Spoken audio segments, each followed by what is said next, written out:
Bien, mesdames et messieurs, chers amis, je vous propose de répondre par cette vidéo à trois questions qui reviennent généralement à l'occasion des élections. La première, c'est qu'est-ce qu'un vote valable? La deuxième, c'est comment est-ce qu'on répartit les sièges entre les listes? Et puis la troisième, c'est une fois qu'on connaît le score de la liste, qui sera élu sur celle-ci? Je vous propose de commencer par la première question qui est qu'est-ce qu'un vote valable? Comment est-ce qu'on peut voter pour que son vote soit considéré comme valable? Il y a deux règles de base à connaître. La première, c'est qu'on ne peut voter que pour une seule liste. Donc, si vous souhaitez soutenir la liste des Verts, vous votez uniquement pour la liste des Verts. Si vous votez pour les Verts, les Bleus et les Rouges, ou uniquement les Verts et les Bleus, votre vote ne sera pas considéré comme valable.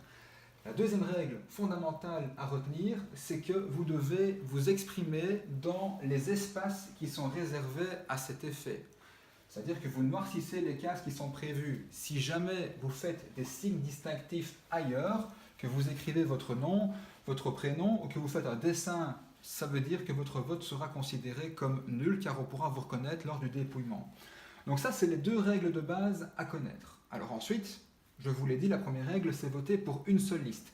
Il y a trois manières de voter pour une liste pour la soutenir. La première, imaginons qu'on veuille soutenir les Verts. La première, c'est de voter en case de tête. Généralement, c'est pour des personnes qui ne connaissent pas personnellement les différents candidats, mais qui idéologiquement se retrouvent dans ce parti politique-là. Le deuxième choix, c'est de voter pour un ou plusieurs candidats de cette liste parce que vous les connaissez, que vous estimez qu'ils ont un bon bilan ou des bons projets.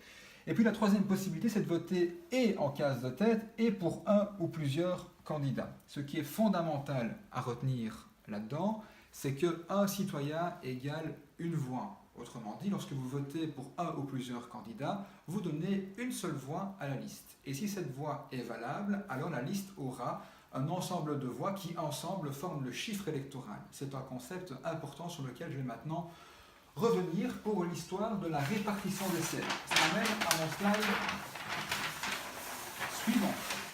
Alors, comment ça fonctionne au niveau de la répartition des sièges entre les listes? J'ai repris l'exemple de la commune de Bassange pour que chacun puisse un petit peu se repérer. À Bassange, nous sommes 9000 habitants. Ça veut dire que 2 tiers, à peu de choses près, votent et un tiers ne vote pas, c'est-à-dire les enfants de 0 à 18 ans. On sait que le Code des démocraties locales prévoit qu'il y a 19 sièges au conseil communal. Bon, on a fait une simulation ici de chiffres qui est évidemment un exemple, il n'y a rien de réel là-dedans, c'est que du virtuel, mais c'est pour vous faire comprendre comment est-ce qu'on peut répartir les sièges. Imaginons que la liste rouge fasse 2900 votes valables. Autrement dit, c'est le chiffre électoral de la liste rouge, c'est 2900. Les bleus, 1900, les verts, 1200. Comment est-ce qu'on répartit ensuite les sièges entre les différentes listes? C'est assez simple, on va appliquer une clé qui s'appelle Imperiali. Et qu'est-ce que fait Imperiali? Elle dit qu'il faut diviser en fait le chiffre électoral par 2, par 3, par 4, par 5, par 6, etc. pour obtenir une colonne de chiffres. Donc si on divise 2900 par 2, on obtient 1450. Si on divise 2900 par 3, on obtient 966, etc. J'ai ainsi une première colonne de chiffres. Je fais exactement pareil pour les bleus et pour les verts. Si je divise 1900 par 2, j'obtiens 950. Si je divise 1900 par 3, j'obtiens 633, etc.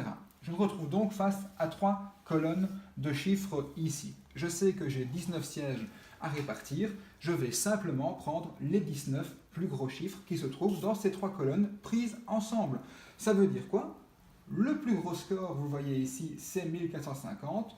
Le premier siège ira à la liste rouge. Ensuite, est-ce que c'est 950? Non, vous voyez qu'il y a 966 ici. C'est plus élevé que 950. Et donc le deuxième siège ira à la liste rouge. Le troisième siège, vous le voyez, ira à la liste bleue, etc. Vous continuez le calcul tout le long. Et Imperiali vous dit que vous avez en fait, in fine, 10 sièges pour la liste rouge, 6 sièges pour la liste bleue et 3 sièges pour la liste des verts. Ça veut dire quoi? Ça veut dire que quand on a 10 sièges sur 19, les rouges seront en majorité absolue au conseil communal. Et ce qui est intéressant de regarder, c'est qu'ils n'ont fait que 48,3% des voix. Autrement dit, ils ont fait moins de 50% des voix et pourtant, la clé Imperiali leur permet de disposer de 10 sièges au sein du conseil communal. C'est la raison pour laquelle on dit que la clé Imperiali favorise les grandes listes, parce que plus votre chiffre électoral sera élevé, et plus naturellement les diviseurs seront élevés aussi, et donc plus vous serez avantagé. Bon, Je sais que les rouges font 2900, les bleus 1900 et les verts 1200. Encore faut-il savoir qui de la liste rouge va avoir les 10 sièges. Ça m'amène à mon slide suivant, qui est en fait mon dernier slide. Je l'ai dit, les rouges ont obtenu 10 sièges. Voici ma liste qui s'est présentée à l'électeur. Il y a 19 candidats qui sont présentés et qui se répartissent selon le principe de la tirette. Donc homme-femme, etc. Nous avons attribué de manière aléatoire les chiffres pour vous donner un exemple. Et on sait qu'on a 10 sièges à répartir. Comment est-ce qu'on va les répartir à l'intérieur de la liste? C'est simplement ceux qui auront fait le plus de voix, les 10 plus gros scores de la liste qui pourront obtenir les 10 sièges. Voilà. J'espère avoir répondu aux 3 questions que la plupart des Massageois se posent lors des élections. On a été un petit peu plus loin que ce qui vous est généralement présenté. Si vous avez encore des questions, n'hésitez pas à me contacter. Je suis à votre disposition. Merci à tous et bonne fin de journée.